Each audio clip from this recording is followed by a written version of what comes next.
So we are starting the first chapter of physics, motion. This is a very important chapter. So you should concentrate from the very beginning, okay? So let's start from physical quantities.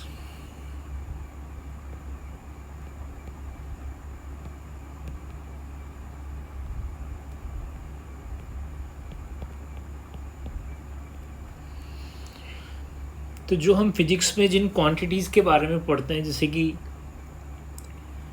Distance, mass, velocity, acceleration, तो ये जो सारी physical quantities हैं, हम इनको two categories में divide कर सकते हैं. We can divide all these physical quantities in two categories. Okay. So some of these quantities describe only magnitude. These quantities are called scalar quantities. Okay. For example, if we move 100 meter from one point to another, then this quantity describes the change in our position. Okay. So this change is described by this number. So this is only magnitude, but we are not aware about the direction, that in which direction we are moving. Okay. So when we don't know about our direction or about direction of any particle from one point to another, then this is called distance, and distance is a scalar quantities. So those quantities which describes only magnitude and not direction are called scalar quantities. Okay. So this is the definition of scalar quantity. Those physical quantities which describes only magnitude.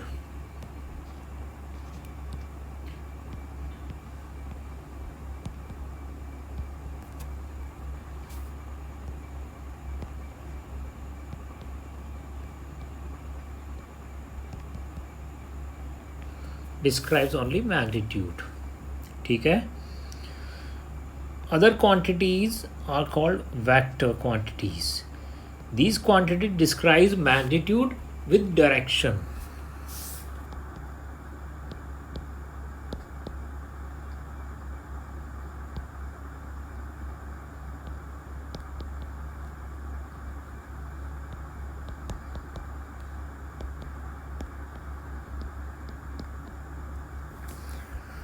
ठीक है. Scalar और vector quantity समझ में आई. Those physical quantities which describes only magnitude, जिससे केवल ये पता चलता हो कि हमारी वैल्यू कितनी है. ठीक है. जिस भी क्वांटिटी की हम बात कर रहे हैं उसकी केवल वैल्यू पता चलती हो. Example distance. डिस्टेंस में हमें यही पता चलता है कि कितना चले, ये नहीं पता चलता किधर चले. ठीक है ना. हम कितनी दूर गए, हम इस चीज़ को बता सकते हैं कि वी हैव ट्रेवल्ड 10 किलोमीटर. ठीक है. लेकिन यहाँ पे हम ये नहीं बता रहे हैं कि किधर गए, किस डायरेक्शन गए. तो ये केवल एक आपके मैग्नीट्यूड जो है उसके बारे में डिस्क्रिप्शन है. ठीक है. तो इसको हम कहते हैं डिस्टेंस. दूसरी जैसे फिजिकल क्वांटिटी स्पीड. स्पीड में हम ये बता सकते हैं कि हम पर सेकंड कितना चल रहे हैं. ठीक है. हम एक सेकंड में कितना चल रहे हैं वो हमारी स्पीड होती है. तो इसमें भी ये पता नहीं चल रहा है कि डायरेक्शन क्या है. ठीक है. तो वो क्वांटिटीज जिसमें केवल मैग्नीट्यूड जो हो उसका पता चलता हो उसको कहते हैं स्केलर क्वांटिटीज़, और जिसमें मैग्नीट्यूड के साथ साथ डायरेक्शन भी पता चलती है उसको कहते हैं वेक्टर क्वांटिटीज़. तो इसका एग्जांपल जैसे डिस्प्लेसमेंट है और वेलोसिटी भी है. तो डिस्प्लेसमेंट जो होता है बच्चों, उसमें हमें ये भी पता चलता है कि उसका डायरेक्शन क्या है. वो पॉजिटिव डायरेक्शन में जा रहा है या नेगेटिव डायरेक्शन में जा रहा है, जो अभी हम डिटेल में पढ़ेंगे. ऐसे ही वेलोसिटी में भी हमें ये पता चलता है कि उसका डायरेक्शन क्या है, यानी पर सेकंड वो कितना चल रहा है और किधर चल रहा है, ठीक है। तो दीज आर वेक्टर क्वांटिटीज़, ठीक है बच्चों। अब हम देखते हैं कि what are distance and displacement. तो अब हम पढ़ रहे हैं कि डिस्टेंस और डिस्प्लेसमेंट। तो पहले हम डिस्टेंस पढ़ते हैं। तो देखो बच्चों, डिस्टेंस क्या होता है। डिस्टेंस जो है वो, जैसे मान लो ये ए पॉइंट है और ये बी पॉइंट है,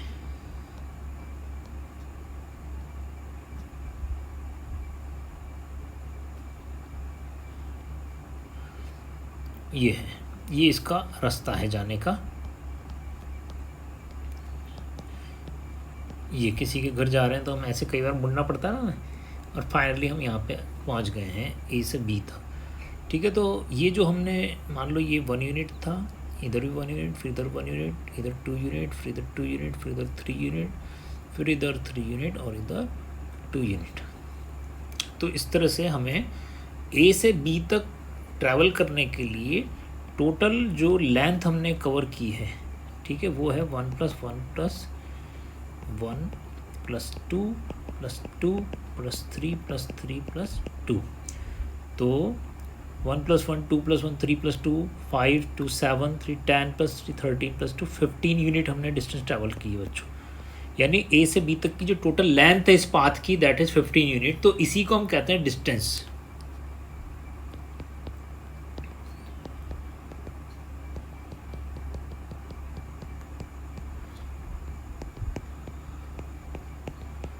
actual length of path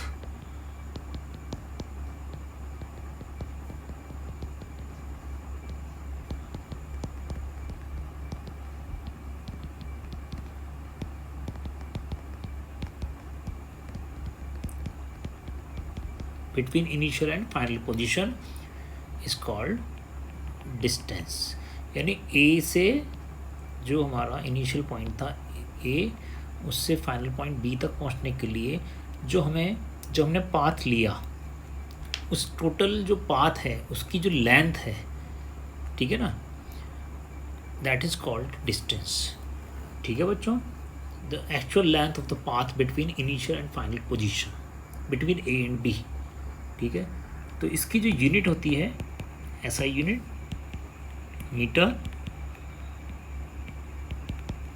kilometre, centimetre, ठीक है, ये इसकी यूनिट है।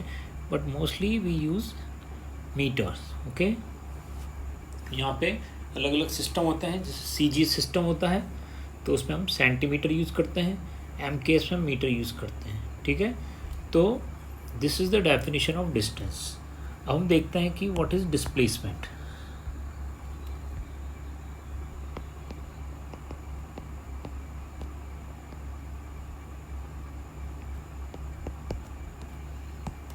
तो बच्चों देखो, हम वही एग्जांपल लेते हैं इसी तरह का।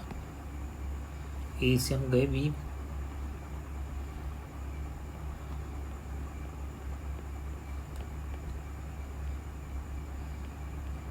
ये बी तक हम गए, ठीक है। ए से बी तक के लिए एक रास्ता तो ये था, ठीक है। लेकिन मान लो एक हाईवे या एक फ्लाईओवर बन गया है ए से बी पहुंचने के लिए डायरेक्ट, ए से बी पहुंचने के लिए डायरेक्ट एक फ्लाईओवर बना दिया, ठीक है। तो अब कोई किसी को शौक है अगर भटकने का तो वो इधर से जाएगा लंबे रास्ते से, और बाकी किसी को अगर टाइम पे पहुंचना है तो वो ये पाथ ले लेगा, ये वाला, ठीक है बच्चों। तो ये एक शॉर्टकट हो गया ए से बी तक पहुंचने का। तो इस तरह से जो शॉर्टेस्ट पाथ होता है इनिशियल और फाइनल पोजीशन के बीच में, उसको हम कहते हैं डिस्प्लेसमेंट, ठीक है।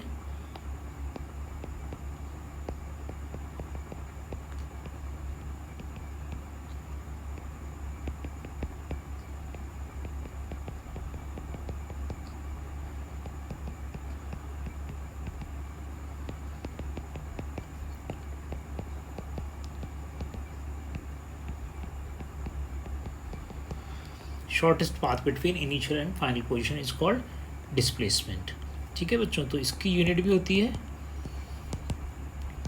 Metre, centimetre, kilometre. ठीक है, बस इसमें हमें मैग्नीट्यूड के साथ साथ डायरेक्शन का भी पता चलता है। अभी हम समझेंगे कैसे। ठीक है, तो अब हम कुछ एग्जांपल्स पढ़ते हैं।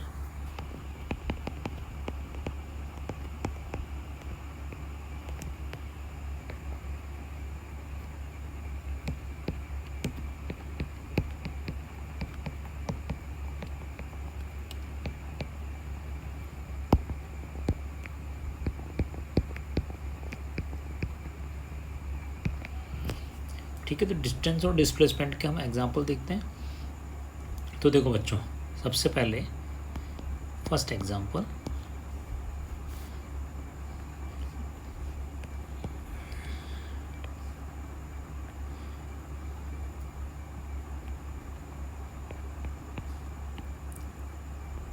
let a particle moves from A to B, which is 100 meter, and then it turns back and reaches to point C. Okay, that is 10 meter. ठीक है, तो A से B गया पहले कोई, और फिर B से C आया। ठीक है, ये इसकी जर्नी रही। A से B गया और फिर B से C आ गया। A से B गया 100 और B से C गया 10। गया स्ट्रेट लाइन में ही है, एरो तो केवल हमने बताने के लिए कि डायरेक्शन क्या रहा। तो अब देखेंगे कि ए से बी तक की उसकी जर्नी रही 100 मीटर और बी से सी रही उसकी 10 मीटर। तो जो total length of the path है, जिसको हम डिस्टेंस कहते हैं, अगर हमें वो कैलकुलेट करनी है तो हमें देखना है कि पहले 100 था मैग्नीट्यूड और फिर बाद में सेकेंड टाइम 10 रहा मैग्नीट्यूड। तो टोटल जो डिस्टेंस ट्रैवल्ड हुई, यानी total length of the path है ए से सी तक की। इनिशियल पोजीशन ए है, फाइनल पोजीशन सी है। तो इनिशियल और फाइनल पोजीशन के बीच की जो टोटल लेंथ है दैट इज़ 110 मीटर। ओके, तो ये तो हो गया बच्चों डिस्टेंस। अब इसी में अगर हम डिस्प्लेसमेंट निकालें, because displacement is a scalar, sorry it is a vector quantity, तो we need to take care of direction also. तो देखो बच्चों, ए से बी गया वो, तो 100 हम उसको ले रहे हैं, लेकिन अब बी से सी आया तो उसने अपना डायरेक्शन बदल लिया। पहले वो जा रहा था ए से बी ओरिजिनल डायरेक्शन में, अब उसने अपना डायरेक्शन चेंज किया है और यहाँ आ गया है वो। तो इसलिए अब वो पहले के अपोजिट डायरेक्शन चल रहा है, और हमें यहाँ पर वेक्टर क्वांटिटी में ध्यान रखना है कि अगर हमने पहले के डायरेक्शन को पॉजिटिव माना है तो अब लौटते समय उसका डायरेक्शन नेगेटिव हो जाएगा, तो उसको हम -10 से रिप्रेजेंट करेंगे। ठीक है बच्चों, यही है स्केलर और वेक्टर का डिफरेंस, कि वेक्टर में हमें डायरेक्शन देखना पड़ता है कि जाते समय उसका डायरेक्शन अगर पॉजिटिव हमने लिया है, यानी हमने +100 लिखा है, तो आते समय उसको हमें -10 लिखना पड़ेगा। और इस तरह से 100 -10, तो डिस्प्लेसमेंट हो जाएगा बच्चों 90 मीटर। ठीक है, तो इस तरह से ये ध्यान रखें कि डिस्टेंस और डिस्प्लेसमेंट में जो फ़र्क है वो स्केलर और वेक्टर का है। डिस्टेंस में टोटल लेंथ लेनी है और डिस्प्लेसमेंट में आपको डायरेक्शन के अकॉर्डिंग साइन चेंज कर देना है। ठीक है, एक और एग्जांपल देखते हैं इस पे बेस्ड।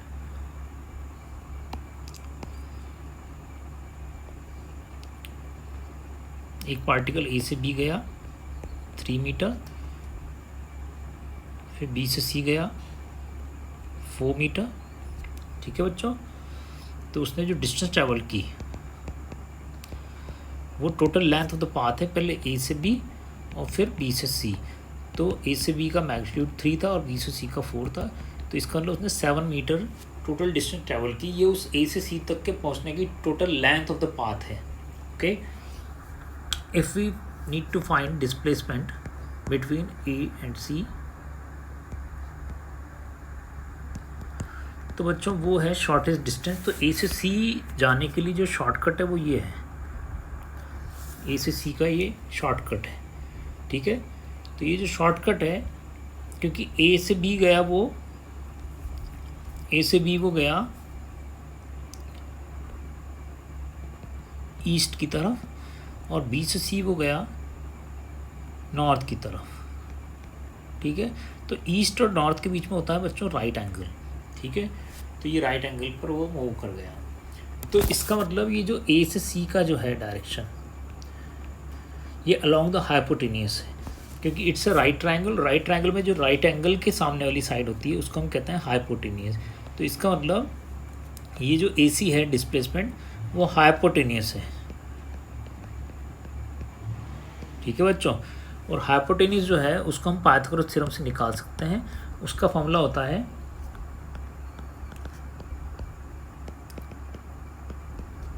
ये हाइपोटेनियस का स्क्वायर होता है, तो स्क्वायर हटता है तो उधर रूट लग जाता है, यानी base square plus perpendicular square, ठीक है। By Pythagoras theorem hypotenuse square is equals to perpendicular square plus base square.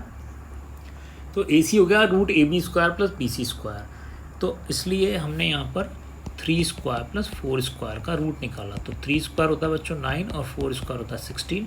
9 plus होता है 25 और 25 का स्क्वायर रूट होता है 5। तो बच्चों डिस्प्लेसमेंट है 5 मीटर, ठीक है। क्योंकि ए से सी पहुँचने का तुम्हें ये शॉर्टकट नज़र आ रहा है ना, इसको फ्लाई ओवर समझ लो। तो ए से सी पहुँच रहा है तो डायरेक्ट ए सी से जाएगा, और ए सी हाइपोटेनियस है राइट ट्रायंगल का, ईस्ट और नॉर्थ के बीच में राइट 90 का एंगल बनता है। तो इस तरह से A C is the shortest path between A and C and that is hypotenuse, और इस तरह से हम उसको फाइंड कर सकते हैं, ठीक है।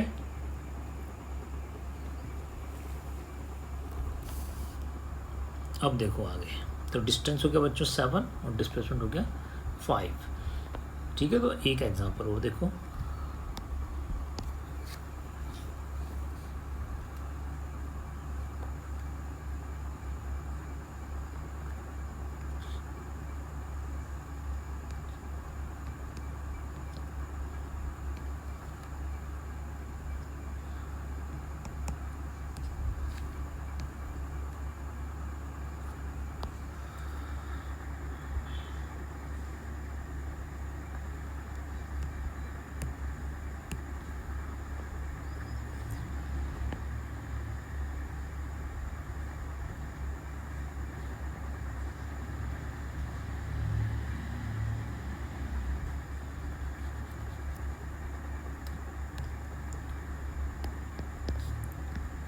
अब बच्चों देखो ए से बी जा रहा है, वो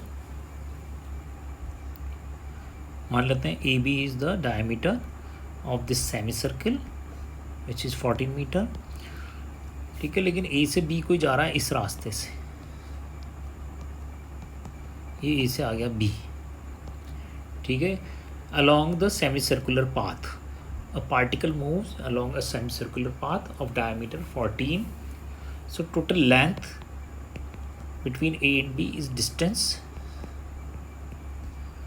that is, अब A से A और B के बीच की जो डिस्टेंस है, ये जो हम जा रहे हैं इस रास्ते से, वो ध्यान से देखो, वो है पेरीमीटर या सर्कमफेरेंस।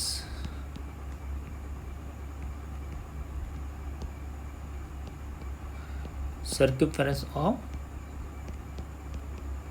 Semi circle. और बच्चों सेमी सर्कल का जो सर्कमफेरेंस होता है वो होता है पाई आर, ठीक है। और पाई जो है वो तो तुम्हें पता ही है 22.7 होती है इसकी वैल्यू। और आर जो है बच्चों वो डायमीटर का हाफ होता है, डायमीटर यहाँ पे 14 है इसलिए उसका हाफ होगा 7। तो इसलिए यहाँ हम 7 रखें तो 7 कैंसिल हो गया, तो 22 मीटर चलना पड़ेगा ए से बी पहुँचने के लिए, and that is the distance, okay. लेकिन अगर शॉर्टकट पाथ करें, शॉर्टेस्ट पाथ की, तो वो ए से बी डायरेक्ट चला जाएगा। तो दिस इज़ द डायमीटर। तो अगर पूछता है what is the displacement, so in the case of semicircle displacement is diameter, and diameter is AB and AB is 14। तो बच्चों डिस्प्लेसमेंट है 14 और डिस्टेंस है 22 मीटर, ठीक है। तो इस तरह से ये हम सेमी सर्कुलर पाथ का भी निकाल सकते हैं।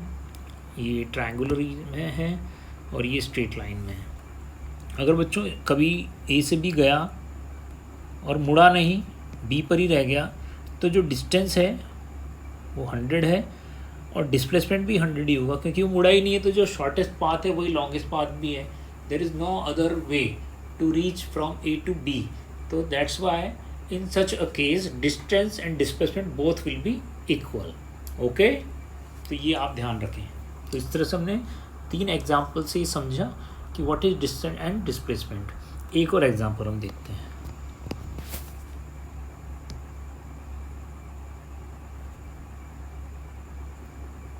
इस बार सेमी सर्कुलर की जगह हम सर्कुलर पाथ देखते हैं।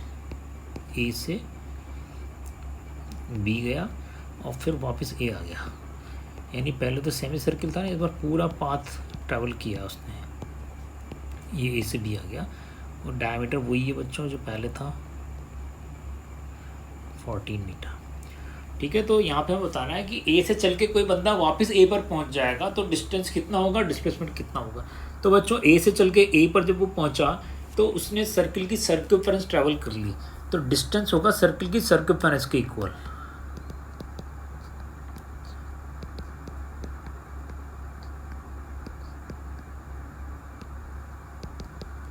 वो है 2πr, और r है इसका डायमीटर का हाफ, दैट इज 7। तो इसलिए 44 metre is the distance travel. A से चल के वो फिर ए आया तो उसने पूरे सर्किल का एक राउंड लगा लिया, और जिसको हम सर्कमफेरेंस कहते हैं, जिसका फॉर्मूला होता है 2πr, और हमने कैलकुलेट किया तो बच्चों डिस्टेंस ट्रेवल हुई 44। लेकिन हम देख रहे हैं कि जब इनिशियल पोजीशन से चल के वो वापस वहीं पर पहुंच जाए, फाइनल पोजीशन और इनिशियल पोजीशन सेम हो, तो there is no path between initial and final position, क्योंकि वो अपनी वापस अपने ओरिजिनल पॉइंट पे पहुंच गया है। तो बच्चों इस केस में डिस्प्लेसमेंट होगा 0।